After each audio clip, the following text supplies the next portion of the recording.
Honoré de Balzac, Colonel Chabert. Just a patch of sunlight.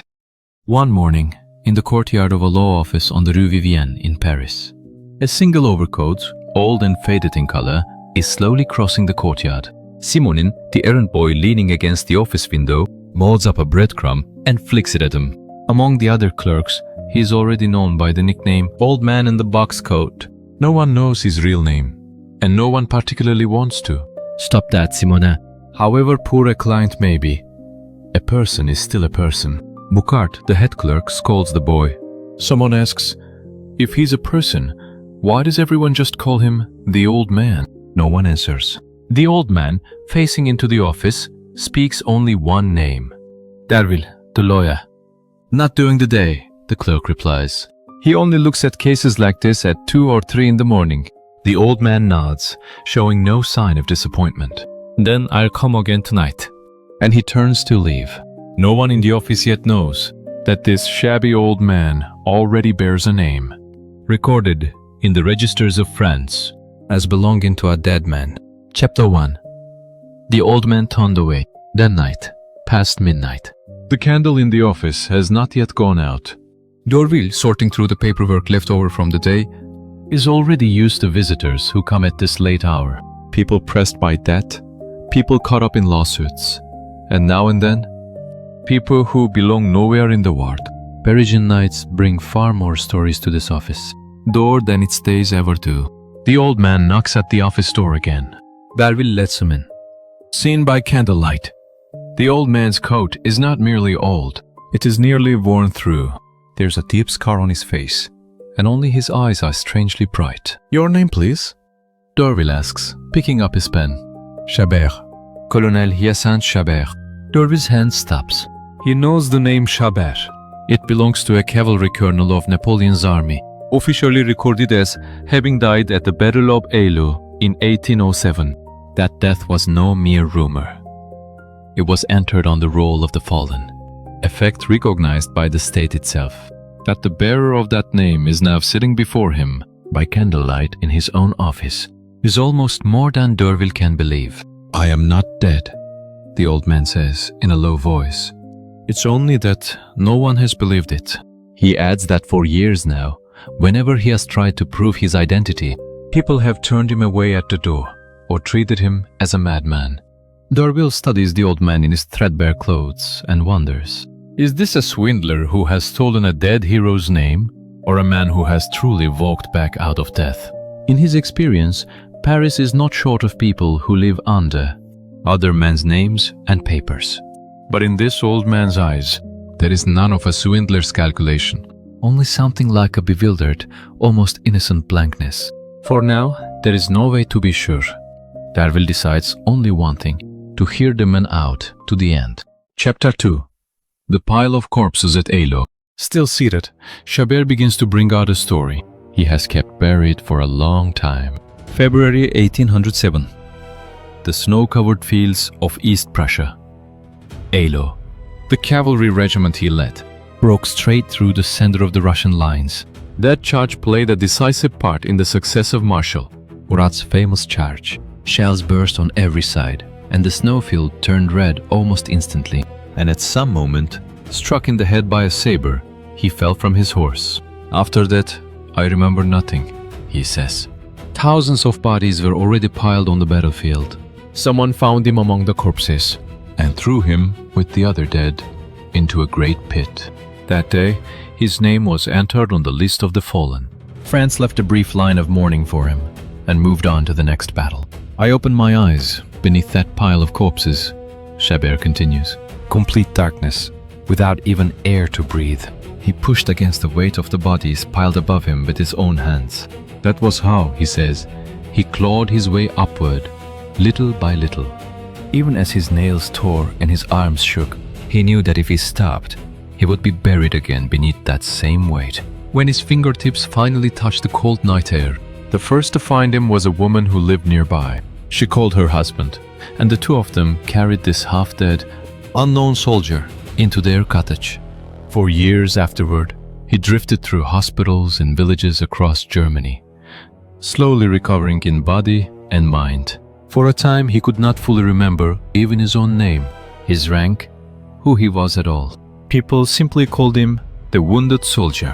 Whenever he said he had been a colonel in the French army, people would smile at him with pity and let it pass. A madman or two left behind by the war was an ordinary sight in any village. And when his memory finally returned, piece by piece, there was only one thing he wanted to do above all else: to go back to Paris and to tell the world that he was still alive. At the time, he still believed that would not be so difficult. Chapter 3. Derville's investigation. Having heard Chabert's whole story, Derville says nothing for a long time. The story itself could easily have sounded absurd, but there was none of the telltale gaps of an invented tale in his eyes or his voice. Derville himself was a man who had built his own position from nothing. It was not unrelated to his own history that he took poor clients more seriously than most. In time, he would meet clients with equally extraordinary stories. Again, in other cases, such as Gobseck and a harlot high and low. At last, Derville speaks. Very well. I will take your case. And he takes some money from his own wallet and presses it into the old man's hand. For him, giving money to a poor client up front was itself unusual. From the next day, Derville moves at once. He first looks into how French law handles cases like this. A man declared killed in action was, in the eyes of the law, already dead. What was called civilly dead. Proving that he was alive was not enough by itself. Only if the court overturned the death ruling itself could he become once again a living man in the eyes of the law. Derville sends a letter to a hospital in Heisberg, Germany, asking whether there is any record of a wounded French soldier, named Chabert, having been treated there. Weeks later, a reply arrives. The record does exist. Piece by piece, the circumstances begin to fall into place. Derville sets out himself to find where Chabert is staying. On the outskirts of Paris, the shabby cottage of Vergniaud, Chabert's old comrade in arms, once a poor quartermaster. A few dairy cows wander the yard, and the thatched roof is missing patches here and there. A man who once led Napoleon's cavalry and held hundreds of lives in his hands is now lodged in a corner of a stranger's barn, sleeping under a heap of straw. Derville stands there for a long while before this sight. He becomes certain if this were an elaborate fraud, there would be no reason to choose so wretched a stage. He thinks to himself, this is not a man who doesn't know how to lie, but a man who has forgotten why he ever would. Chapter 2. The woman with a new name. The trouble began after that. After Chabert was reported dead, his wife started a new life. Rose. She is now remarried to Comte Ferraud and lives under the name Countess Ferraud. Comte Ferraud was an ambitious politician, and as his standing rose, his wife's fortune and connections grew more important along with it. Believing her husband was truly dead, she used that death as a foothold to secure her place firmly in Parisian high society. A beautiful mansion, glittering social gatherings, and 2 children. For her, these past years had been not mourning, but the beginning of a new life. The fortune Chabert left behind had become, by now, a pillar supporting her and her new husband's social standing. Derville calls at her Paris residence unannounced. The drawing room of the mansion was dressed lavishly in silk and gilt. That very splendor spoke of how much she had to protect. The moment the Countess hears her visitor's business, her expression closes off completely.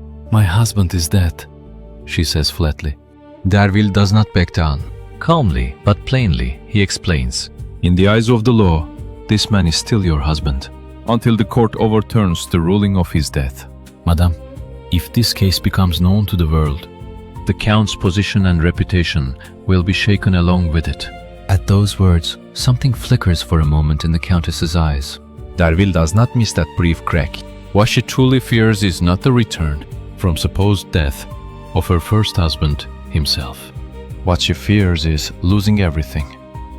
She now holds her position, her fortune, her children's future, and that fear becomes the real motive behind every face. She will go on to show from here. Leaving her house, Derville thinks this woman will not break easily. She has only just begun to calculate. Chapter 3. Exposed at the office. A few days later, The three of them finally sit down together in Derville's office. The Countess arrives alone, and Chabert sits across the table beside Derville. A proposed settlement is laid on the table.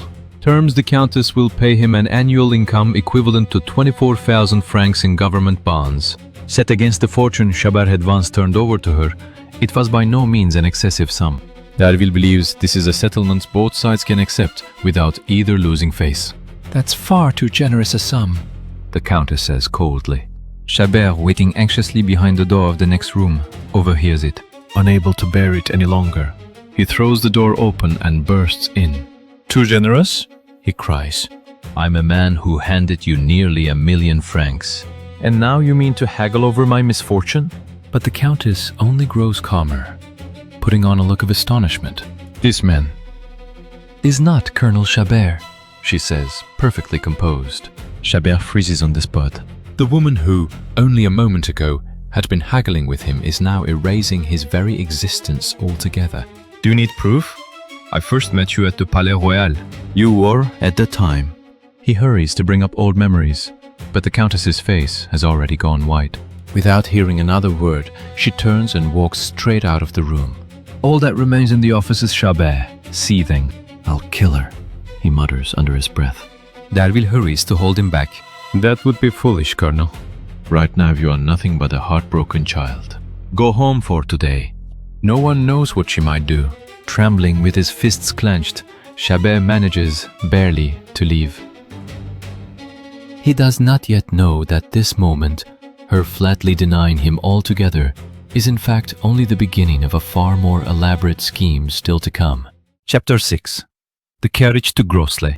As Chabert leaves the office, someone stops him at the foot of the stairs. It is the Countess. The same woman who, only moments ago, denied ever knowing him, now takes his arm gently, as if returning to the old days.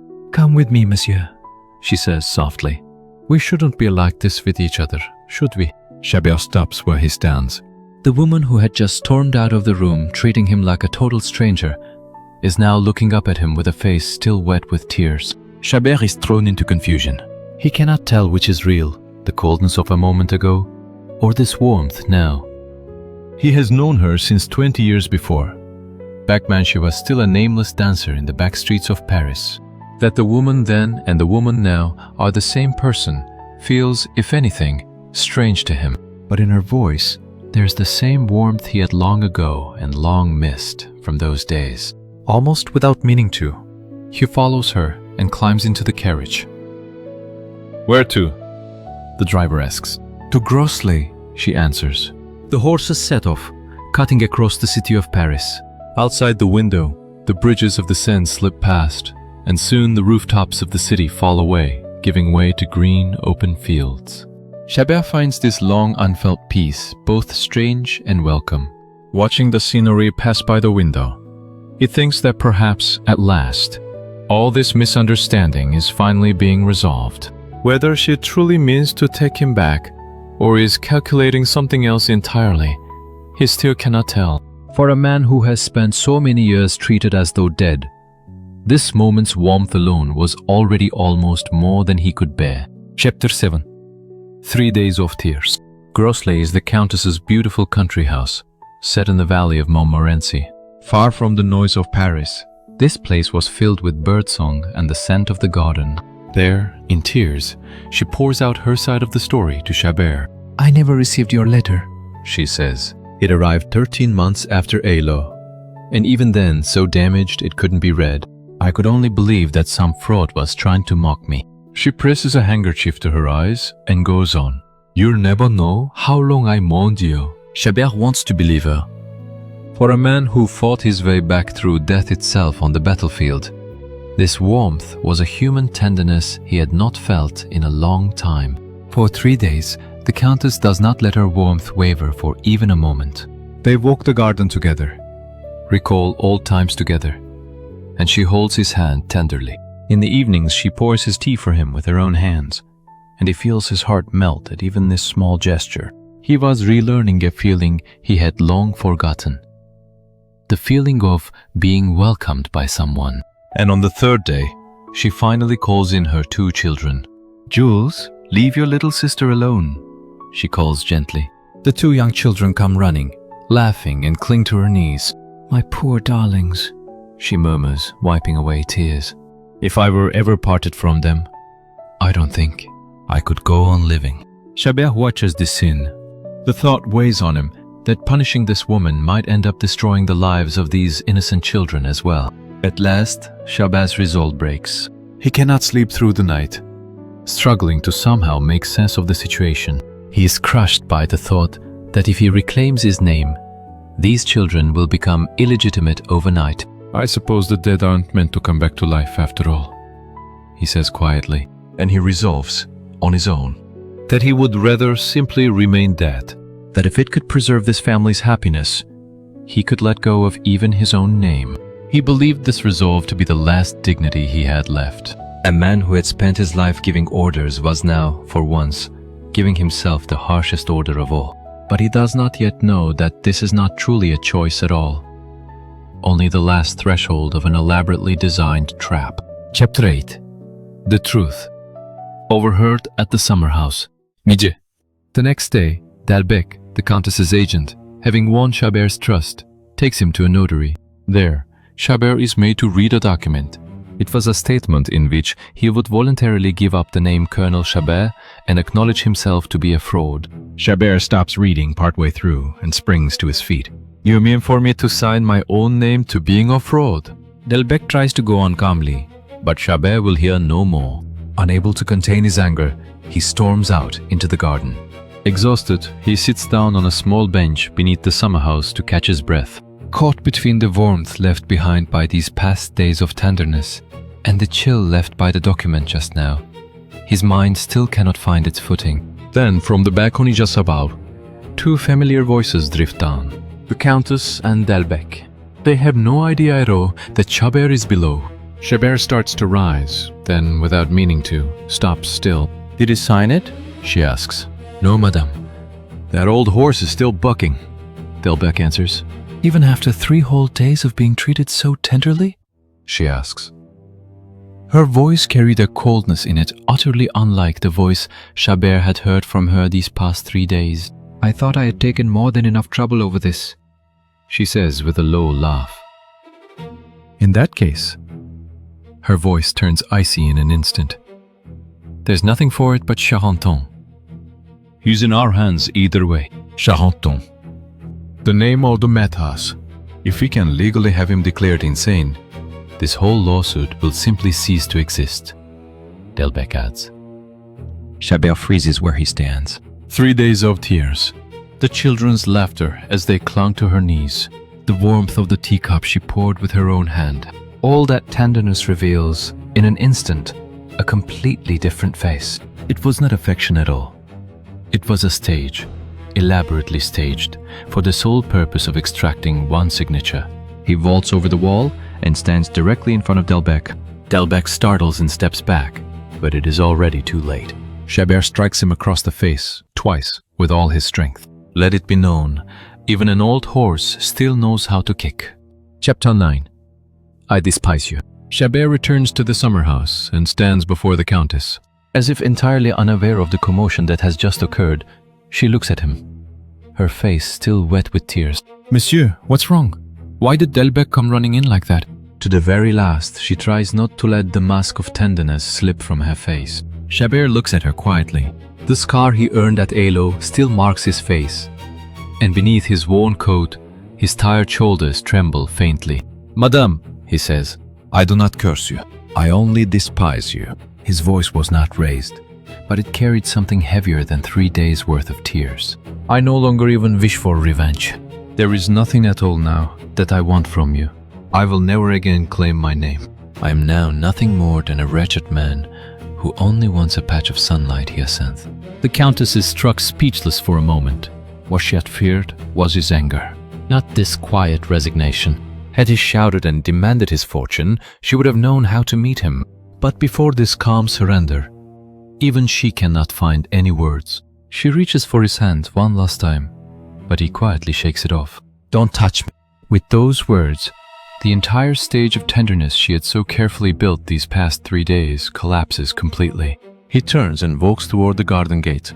Behind him he hears her calling out something, but he does not look back. And so he leaves Groslay, having set down his name, his fortune, and his revenge, all at once. All he has left now is one worn coat, and the long road back to Paris still ahead of him. Behind him, the house at Groslay grows smaller and smaller. With every step he takes, he feels, if anything, lighter. In the place where he had set down everything he owned, strangely, for the first time, a complete freedom had taken root. Chapter 10, number 164, room 7. From that day on, Chabert vanishes without a trace. When 6 months pass, with no word at all, Derville assumes he must have reached some settlement on his own, and sends a letter to the Countess's side billing his fee. The reply that comes back is unexpected. The letter from Dalbec states that the man calling himself Chabert has already admitted that he was a fraud. Sometime later, Derville happens to stop by a police court and witnesses a vagrant being tried. Name Hyacinth. Charge vagrancy. In that wretched figure, Derville recognizes him at once. "Why didn't you pay what you owed me?" Derville asks. Chabert looks back at him, genuinely startled. The Countess didn't pay it? On the spot, he writes a short letter. It states that he wants not a single franc for himself, but that Derville's fee, at least, must absolutely be repaid. "I have grown sick to my very soul of mankind," he says weakly. With Napoleon confined on St. Helena, what in this world could still matter? That I can never be a soldier again, that is the one true sorrow left to me. Many long years pass after that. In 1840, Derville, about to leave the practice of law, travels to L'Isle-Adam together with his successor, Godeschal.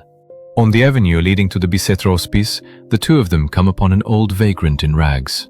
Derville recognizes him at a glance. 2 days later, the two of them go to see him in person. "Good day, Colonel Chabert." Derville greets him. "Chabert? No. The old man shakes his head. "My name is Hyacinth. I am no longer a person. I am number 164, room 7. He looks at the two of them with anxious eyes, then suddenly straightens his back and salutes. "Brave soldiers! Long live Napoleon!" Derville cannot speak for a while. And at last, he murmurs quietly, "What a fate this is." Born in an orphanage, and in his time, having helped Napoleon conquer Egypt and Europe, only to come back, in the end, to a poorhouse to die. In that single line lay an entire man's life. Derville adds, turning to Godeschal, "In this profession, I have seen a great many things. I have seen a father who gave his daughters 40,000 francs a year and still died abandoned in a garret. I have seen wills burned and wives drive their husbands to their deaths. Whatever terrible things novelists dream up are nothing next to what I have actually seen with my own eyes. Now I mean to live quietly in the country with my wife. As for Paris, I'm sick to death of it." What Balzac depicts through this novel is another war that never truly ends, even once the fighting itself is over. That the most tender face may also be the most elaborate trap. Even today, things not unlike this still happen. That someone's warmth was in fact a strategy for getting what they wanted is something we usually only realize long after the fact. In disputes over inheritance or divorce, the tactic of swaying someone through appeals to emotion is still nothing unfamiliar today.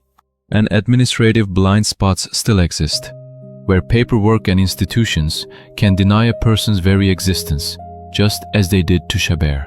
Of course, not all tenderness is a scheme, but telling the difference is never always easy. That is what this novel tells us. Chabert learned that truth from a few words he happened to overhear beneath a summerhouse.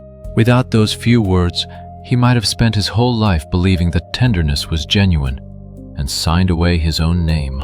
What he wanted, in the end, was not his name, nor his fortune, nor revenge. Only a patch of sunlight. That much, he said, would be enough. This has been Colonel Chabert. Thank you for watching.